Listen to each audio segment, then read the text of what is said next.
Hi guys, welcome back to my YouTube channel. Quick tutorial ang i-share ko sa inyo na para hindi makita ng message sa inyo na nakita nyo na or nabasa nyo na ang mga message nila. So, ayan, nabasa mo na yung mga message pero hindi nila nakita na nabasa mo. So, tapusin nyo hanggang dulo itong video tutorial. So, syempre guys, kung di ka pa nakasubscribe sa aking YouTube channel, pindutin mo na yung subscribe button. Paabutin natin ng 100k subscriber bago magtapos ang 2024. Maraming salamat. So, watch this.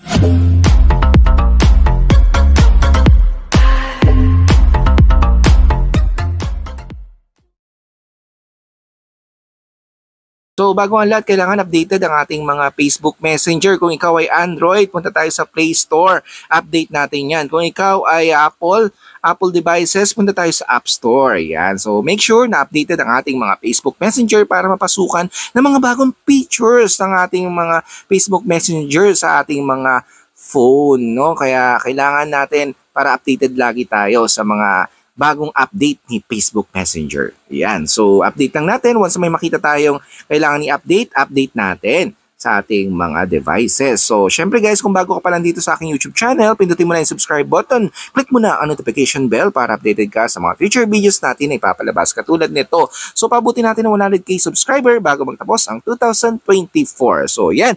Update natin guys. So, it's stalling pa lang.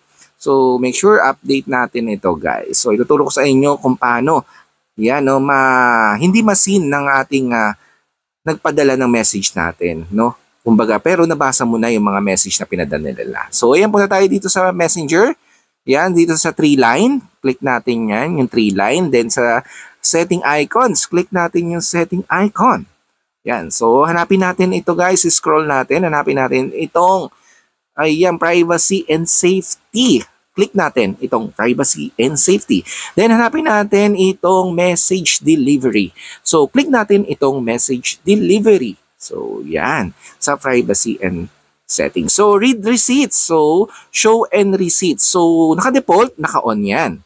So, i-off natin, guys. So, off natin to guys, para hindi nila makita na nasina natin ang kanilang mga messages.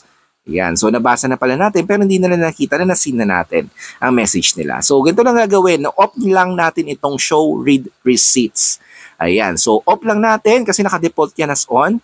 Off lang natin. So, that's it guys. Ayun ang ating video tutorial for today. At sana may natutunan kayo. Give thumbs like, share muna sa family and friends para updated sila sa mga gantong update ni Facebook Messenger. Maraming salamat. Have a nice day.